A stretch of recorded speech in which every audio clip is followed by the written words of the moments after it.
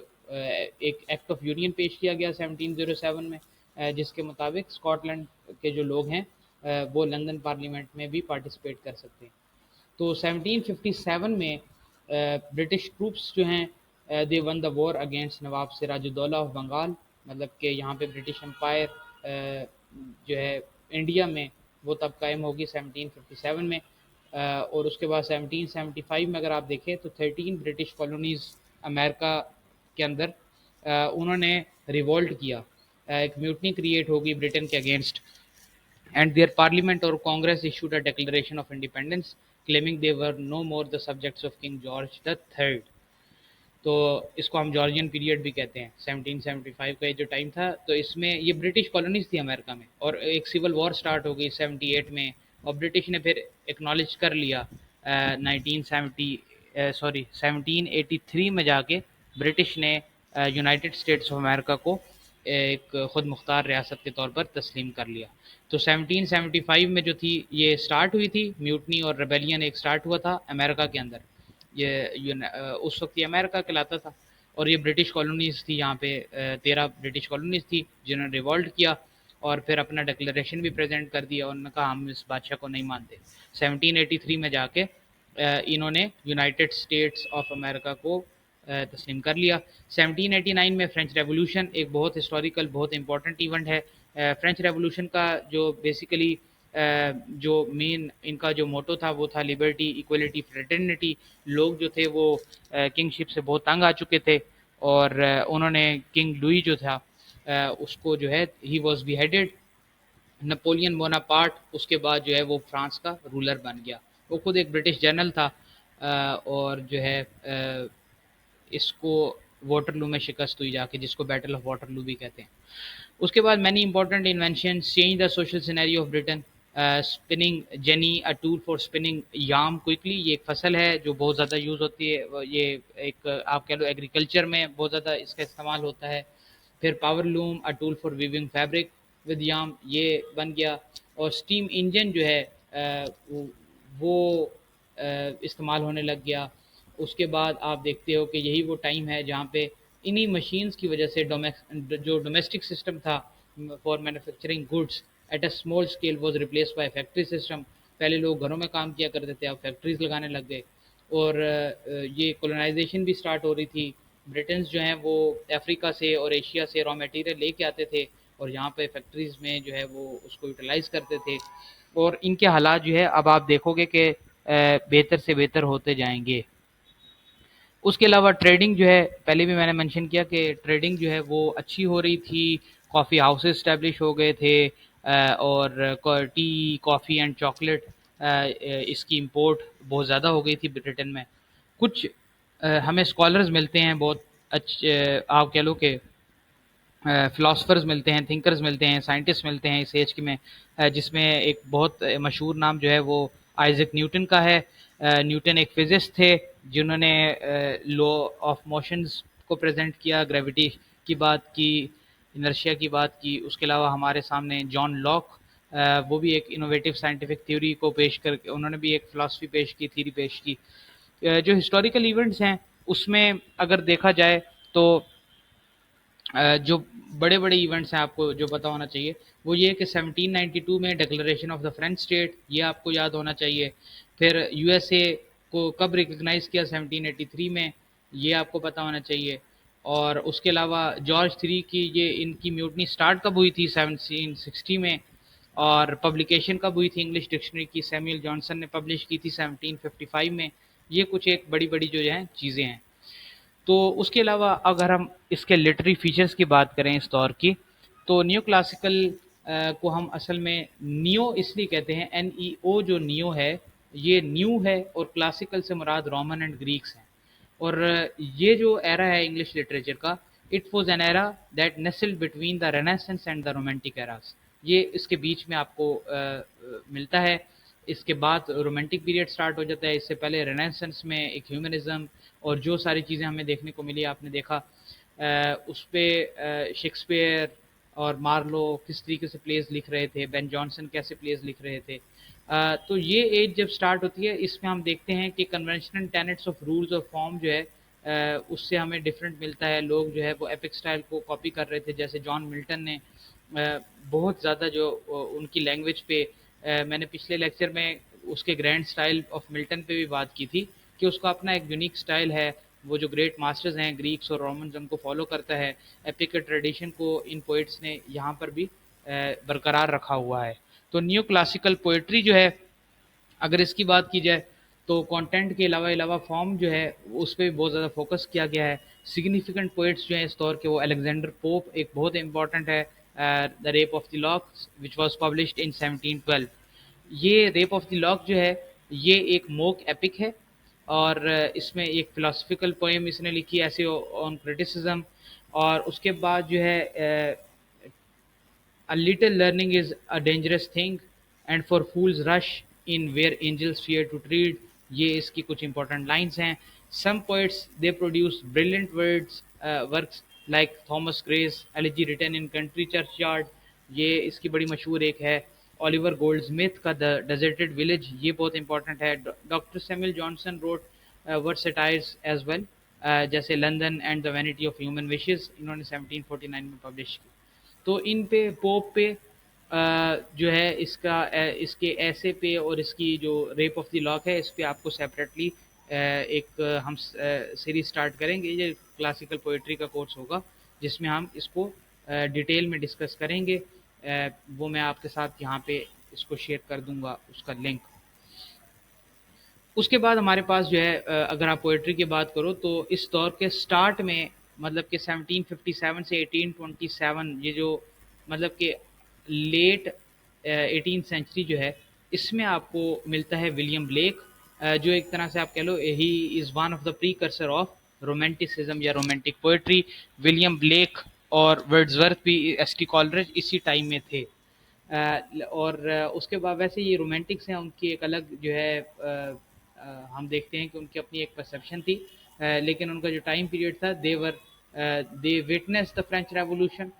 اور کالرج اور ورڈزورتھ جو تھے they even visited France but then they came back.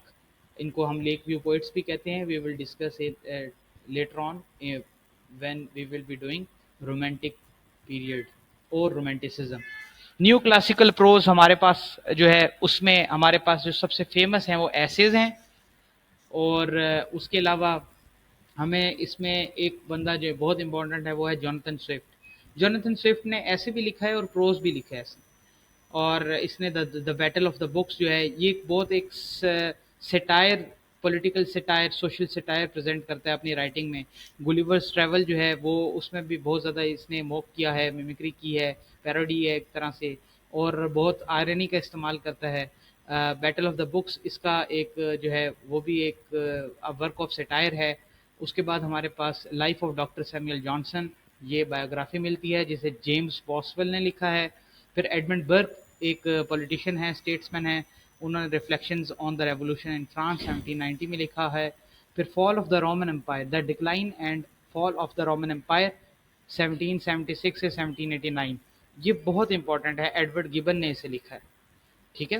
اس کے بعد ڈاکٹر جانسن کی لٹری کرٹیسزم میں بھی انہوں نے پریفیس ٹو شیکسپیئر پہ انہوں نے کرٹیسزم لکھا. پھر ڈاکٹر جانسن کی جو ڈکشنری تھی انگلش لینگویج کی وہ بھی ایک بہت فیمس تھی. پھر کچھ ڈراماز جو اس وقت لکھے جا رہے تھے وہ کامیڈیز بھی تھی. ریسٹوریشن ڈراما میں نے بات کی کہ ریسٹوریشن کے دوران آپ کو بہت زیادہ چیزیں دیکھنے کو نہیں ملتی. اس وقت کا جو ڈرامہ تھا وہ ایرسٹوکریٹس کے لیے تھا, بیوروکریٹس کے لیے تھا یا جو کوئنز اور کنگز ان کے لیے لکھا ان کے لیے ایک طرح سے قصیدے لکھے جا رہے تھے. تو اس ٹائم میں ہم یہ کہتے ہیں کہ کوئی سگنیفیکنٹ بہت زیادہ سگنیفیکنٹ ڈراماز کو نہیں لکھا گیا. کچھ کامیڈیز لکھی گئی کہ جیسے اولیور گولڈ اسمتھ نے لکھا یا آپ کہہ لو کہ اسکول آف اسکینڈل اور دا کریٹک کے نام سے اس نے کچھ پلیز لکھے. جان گے نے لکھے. ٹھیک ہے. دا بیگرز اوپرا. لیکن یہ کوئی بہت زیادہ مشہور نہیں ہوئے. ناول جو ہے اس وقت میں وہ بڑا مشہور ہو گیا. اس کو ہم ایج آف ہم اس کو کہہ سکتے ہیں کہ this was the age of realism بھی, جس میں ہمیں ہنری فیلڈنگ کا ٹام جونز اور جوزف اینڈریوز یہ ملتا ہے. پھر کچھ ایپسٹولیٹری ناولز جیسے پیمیلا اور کلیرسا, سیموئل رچرڈسن. اب یہ سیموئل رچرڈسن اور ہنری فیلڈنگ کے بارے میں جو ہے لوگ اکثر کہتے ہیں کرٹکس کہ کچھ لوگ کہتے ہیں Henry Fielding is considered to be the father of English novel, کچھ لوگ کہتے ہیں Richardson is considered to be the father of English novel. اس طریقے سے ایک ناول جو ہے گلیورز ٹریول, آل دو وہ ایک پروز ورک ہے لیکن وہ بھی ایک کہانی ناول ہی کی شکل میں لکھا گیا, تو جونتھن سوئفٹ کا. پھر ڈینیل ڈیفو کا بڑا مشہور ناول ہے جس پہ بہت سی موویز بھی بن چکی ہیں اور بچوں کو ایوریج ورژن اسکولز میں پڑھایا جاتا ہے, کالج میں پڑھایا جاتا ہے. رابنسن کروسو, رابنسن کروسو جو ہے وہ ڈینیل ڈیفو کی ایک سٹوری ہے. رابنسن کروسو جو ہے وہ اس کہانی میں آپ کو کولونیلزم کی بھی امپیکٹ نظر آتا ہے, امپیریلزم بھی نظر آتا ہے, افریقن سوسائٹی کو پریزنٹ کیا ہے. اس کے بعد فینی برنے, اس کی ایولینا آپ کو ناول نظر آتا ہے اس ایریا میں, اسی ایرا میں. اس کے بعد یہ جو ٹائم تھا اصل میں انہوں نے ناولز کی بنیاد رکھ دی تھی. پھر کچھ نام ہمارے سامنے بڑے مشہور ہیں, جیسے اس ایج کی ایک جو کمال کی چیز تھی کہ ناول کس طرح کے لکھے جا رہے تھے. ایک تو ناول لکھا جا رہا تھا ریئلزم کی بنیاد پر, جیسے ہنری فیلڈنگ کا جوزف اینڈریوز, ٹام جونز, یہ کمال کے ناولز لکھے گئے جس میں ریئلزم ہے. اور ہنری فیلڈنگ سروانٹے کے وہ جو ڈون کوہیٹو ہے اس سے متاثر ہو کے لکھتا ہے جوزف اینڈریوز, اور وہ اس کو کہتا ہے کہ it's a comic epic in prose. تو پکرسک ناول جس میں کوئی جو پروٹاگنسٹ ہوتا ہے, ہیرو ہوتا ہے, وہ ایک ایڈونچر کے بارے میں ذکر کر رہا ہوتا ہے, تو وہ مورل کرپشن کے بارے میں بات کرتا ہے کہ اس وقت لوگوں میں یا ریلیجن میں کیا مورل کرپشن تھی. تو اس نے بڑا ریئلسٹک پکچر کو پورٹرے کیا. اور جو سیموئل رچرڈسن کی کا جو اس کی جو پروٹاگنسٹ ہے پیمیلا, یہ اصل میں اسی کو پیروڈی کرتا ہے, اس کو میمک کرتا ہے اور کہتا ہے کہ بھی اصل میں پیمیلا ایسی نہیں ہے جیسے رچرڈسن کے کریکٹر ہیں. در حقیقت آج کی خواتین یا آج کے لوگ جو ہیں وہ ایسے نہیں ہیں جیسے رچرڈسن نے یا باقی رائٹرز ان کو دکھا رہے ہیں. تو یہ خود ایک جج بھی تھا, میجسٹریٹ بھی تھا, اور ایک بڑا پاورفل با اختیار آدمی تھا, اس کے پاس اتھارٹی تھی کافی. پھر دوسری جو ایک ریئلزم کے علاوہ جو ہمیں ناولز میں دیکھنے کو چیز ملتی ہے وہ ہیں گوتھک ناولز. گوتھک ناولز اصل میں ہارر سٹوریز ہیں جس میں بڑے بڑے مینشنز کا ذکر ہوتا ہے, بڑے بڑے کاسلز دکھائے جاتے ہیں, بڑی بڑی بلڈنگز دکھائی جاتی ہیں. اس میں ایک ہارر, سسپینس, تھرل, اس طرح یہ چیزیں ہوتی ہیں. تو یہ بھی سٹارٹ اسی ایرا میں لکھا جا رہا تھا. دا کاسل آف اوٹرینٹو, ہارس والپول, یہ اس کا بڑا مشہور ہے ناول. پھر این ریڈ کلف, اس کا ناول دا اٹیلین, تو یہ بڑا مشہور ہوا. اور میتھیو گریجری, اس کا ناول دا مونک, یہ بڑا مشہور ہوا اس دوران. اور یہ گوتھک ناولز آپ دیکھو گے کہ آگے جب رومانٹک پیریڈ آئے گا تو romantic period although it's a period which is considered to be a period of poetry, yet جو پی بی شیلے کی وائف ہے میری شیلے, اس نے اپنا مشہور ناول لکھا فرینکنسٹائن. اور فرینکنسٹائن جو ہے وہ ایک گوتھک ناول ہے. اس کے اثرات, اور she was very much inspired by this Horace Walpole and Ann Radcliffe. ٹھیک ہے, آگے چلتے ہیں ہم. تو ہم نے ناول کو ڈسکس کر لیا, ہم نے ڈرامہ کو ڈسکس کر لیا, ہم نے اس وقت کی جو پروز تھی ایسے اس کو ڈسکس کر لیا. جو نیو کلاسیکل رائٹرز ہیں اس میں مشہور Alexander Pope, Jonathan Swift, Daniel Defoe, Samuel Richardson, Henry Fielding, یہ جو ہیں سب سے امپورٹنٹ اس وقت کے رائٹرز ہیں. تو دس از آل فرام مائی سائڈ, اور باقی اس کو ہم انشاءاللہ ڈسکس کریں گے ون بائی ون. سوئفٹ کو الگ سے ڈسکس کریں گے, پوپ کو الگ سے ڈسکس کریں گے, ڈینیل ڈیفو کو الگ سے, رچرڈسن کے کاموں کو الگ سے, اور ہنری فیلڈنگ کو الگ سے. ہوپ کہ آپ کو ایک اوور ویو مل گیا ہوگا نیو کلاسیکل ایج کے بارے میں. اگر آپ نے ریسٹوریشن پہ ویڈیو نہیں دیکھی تو میں آپ کو ڈسکرپشن میں اس کا لنک دے دیتا ہوں, آپ جا کے ریسٹوریشن پہ ویڈیو دیکھ لیں. Thank you so much.